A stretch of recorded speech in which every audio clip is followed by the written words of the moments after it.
तर नमस्कार मित्रांनो, पुन्हा एकदा तुमचा ब्लॉगर आवरून तयार झालाय. ब्लॉगर आज कुठं कुठं जाणार आहे तुम्हाला कळलंच, कारण ब्लॉगर आता आलाय सांगलीमध्ये. मग आपण नरसोबाची वाडी असेल अनेक ठिकाणी आज फिरणार आहे. सगळे काय ब्लॉग पूर्ण बघूनच जावा. त्यानंतर मग काय आम्ही टू व्हीलरवरनं मावशी आणि मी निघालो नरसोबा वाडीला. मग जाता जाता मस्त असं थोडंसं व्ह्यू घेतला. गाडीवरच चाललेलो स्कूटीवर, मस्त असं वाटत होतं सांगलीमधून. नंतर मग पोचलो येऊन आम्ही नरसोबाच्या वाडीमध्ये.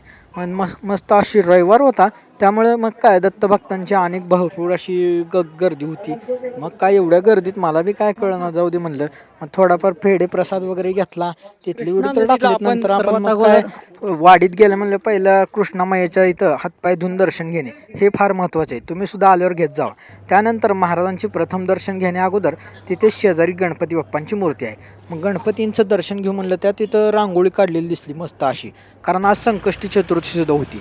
मग महाराजांचे दर्शन परत आपण नदी पलीकडे आलो. इथं दत्त आंबरेश्वर मंदिर म्हणून इथं 64 योगिनींचे दर्शन घेता येते. त्याचबरोबर टेंबेस्वामी महाराज त्यांचं सुद्धा दर्शन घेतलं. त्यानंतर गुरुचरित्र 18व्या अध्यायात ज्याचं वर्णन आहे, म्हणजे घेवड्याच्या शेंगाचा वेल जिथने उठून काढला तिथे दत्त महाराजांनी दर्शन दिले. तिथं सुद्धा आपण कृष्णा नदीच्या पलीकडल्या साईडला गेलो होतो मंदिरांमध्ये. त्यानंतर काय मग मस्त असं सगळं दर्शन वगैरे झालं, आम्ही घराकडे आलतो.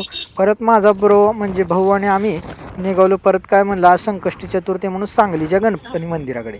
मग काय सांगलीच्या गणपती मंदिराकडे जात असताना संपूर्ण सांगली शहर म्हणजे काय एकदम मस्त वातावरण वगैरे हो.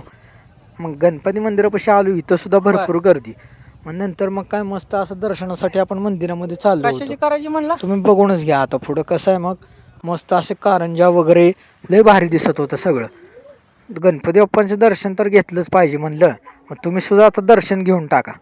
गणपती बाप्पा मोरया, मंगल मूर्ती मोरया, सुंदर अशी सजावट. त्यानंतर काय मग तिथं अजून बाहेर पडल्यानंतर अनेक असे सर्व देवांचे असे मंदिर आहेत. विठ्ठल रुक्मिणी असतील किंवा बालाजी, गणपती, लक्ष्मी, शिवपार्वती अशा अनेक मंदिर तिथं आहेत. मंदिराच्या शेजारी मंदिर परिसरामध्ये. नंतर तिथं देवीचं वगैरे सुद्धा मंदिर आहे भरपूर. सगळ्या लक्ष्मी देवी, सगळ्या देवांचं दर्शन घेता येतं. मस्त असं निसर्गरम्य वातावरण सुद्धा आहे. नंतर काय मग आम्ही निघालो आता घराकडे. मित्रांनो, आपली 2 दिवसाची यात्रा म्हणजे मिरज, सांगली, नरसोबा वाडी असं अनेक ठिकाणी देवधर्म केला. सगळं मस्त एन्जॉय.